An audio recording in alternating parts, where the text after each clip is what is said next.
Hi students, good morning all of you. This is Srihari in front of you. Today we are discuss about the solubility concept in solution chapter in our second year chemistry. Today we are discussed about the solubility concept in a solution chapter in our second year chemistry. Okay, come to our topic, that is the solubility. Solubility means dissolution of a substance in a solvent, that is solubility. Solubility means dissolution of a substance in a given solvent is known as the what? Solubility. Solubility is defined as the amount of substance dissolved in 100 grams of a solvent to form a saturated solution at a given temperature is known as the solubility. Solubility is defined as the amount of substance dissolved in 100 grams of a solvent to form a saturated solution at a given temperature is known as the solubility. Otherwise, solubility can also defined as the maximum amount of solute that can be dissolved in given amount of a solvent at a given temperature is called solubility. Solubility is also defined as the maximum amount of a solute that can be dissolved in a given amount of a solvent at a given temperature is called solubility. Here saturated solution means the solution in which no more solute can be dissolved at the same temperature and pressure is known as the saturated solution. Saturated solution means a solution in which no more solute dissolved at the same temperature and pressure is known as the saturated solution. The solution in which more solute dissolved at the same temperature and pressure is known as the unsaturated solution. Based on the solubility, solutions are called saturated solutions and unsaturated solution. Saturated solution means the solution in which no more solute dissolved at the same temperature and pressure is known as the saturated solution. Unsaturated solution means the solution in which more solute dissolved at the same temperature and pressure is known as the unsaturated solution.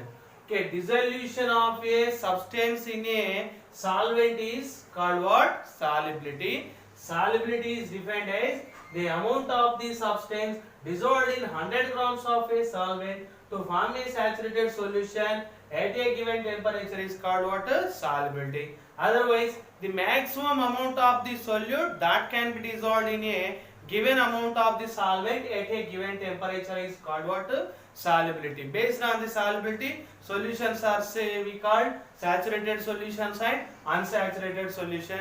In saturated solution, no more solute can be dissolved at the same temperature and pressure. In unsaturated solution, more solute can be dissolved at the same temperature and pressure. The solubility of a substance in a given solvent, the solubility of a substance in a given solvent depends upon the mainly four factors. Solubility of a substance in a given solvent depends upon the four factors. Those are nature of the solute and nature of the solvent. Next one is the temperature. Last one is the pressure. Solubility of a substance in a given solvent mainly depends upon the four factors. Those four factors are nature of the solute, nature of the solvent, temperature and pressure. Let us discuss about the effect of these factors on solubility in a solution of a solid or a gas in liquid. Now we have friends, when a solid solute is added to the solvent, some solute dissolves and the concentration of the solution is increases. That process is known as the dissolution.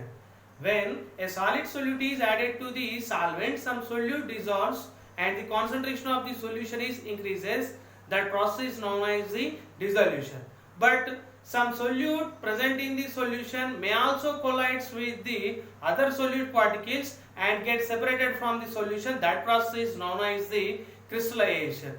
After a period of time, both the crystallization and dissolutions takes place with the equal rate, and there is exist equilibrium between the dissolution and the crystallization.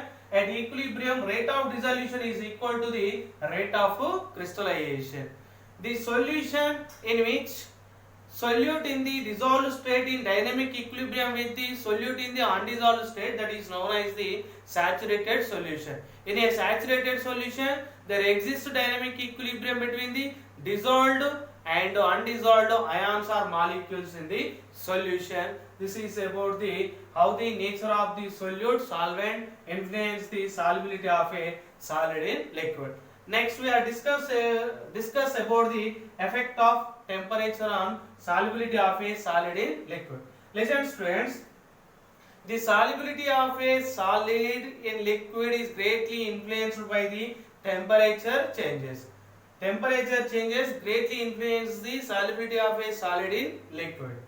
Okay students, any system at equilibrium must follow the Le-Chatelier principle. Any system at equilibrium must follow the Le-Chatelier principle. In saturated solution, there is a equilibrium established between the rate of dissolution and the rate of crystallization. That's why any system at equilibrium state follows the Le-Chatelier principle. In our first year chemistry, we are learning about the Le-Chatelier principle. According to the Le-Chatelier principle, at low temperature exothermic reactions are takes place. At high temperature endothermic reactions are takes place. That's why if the dissolution process is endothermic, which one? Endothermic, means enthalpy of solution is greater than 0. The solubility should increases with rise in temperature. If the dissolution process is endothermic, solubility should increases with the rise in temperature according to the Le-Chatelier principle. Whereas exothermic means enthalpy of solution is less than 0, solubility should decreases with rise in temperature. If the dissolution process is endothermic, solubility increases with increasing temperature, whereas the dissolution process is exothermic, solubility decreases with increasing temperature. Okay, this is the effect of temperature and the solubility of a solid in liquid. Next we have discussed about the effect of pressure. Listen friends, pressure does not have any significant effect on solubility of a solid in liquid because solids and liquids are very less incompressible, practically remain unaffected by changing the pressure. These factors are influence the solubility of a solid in liquid.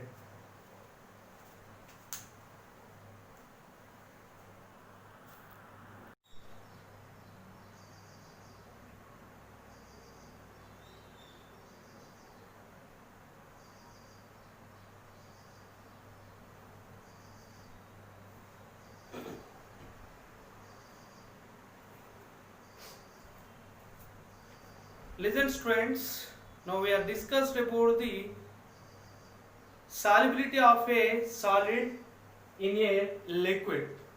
How the nature of the solute and solvent, temperature, pressure affects the solubility of a solid in liquid. Listen students, every solid does not dissolve in every liquid. Every solid does not dissolve in every liquid. For example, sodium chloride and glucose are readily dissolved in water, whereas naphthalene and anthracene do not dissolve in water. Similarly, naphthalene and anthracene are readily dissolved in benzene but do not dissolve in water. Water is a polar solvent. Sodium chloride, glucose also polar solutes. These polar solutes are dissolved in polar solvent, and benzene are non-polar solvent. Naphthalene and anthracene are also non-polar.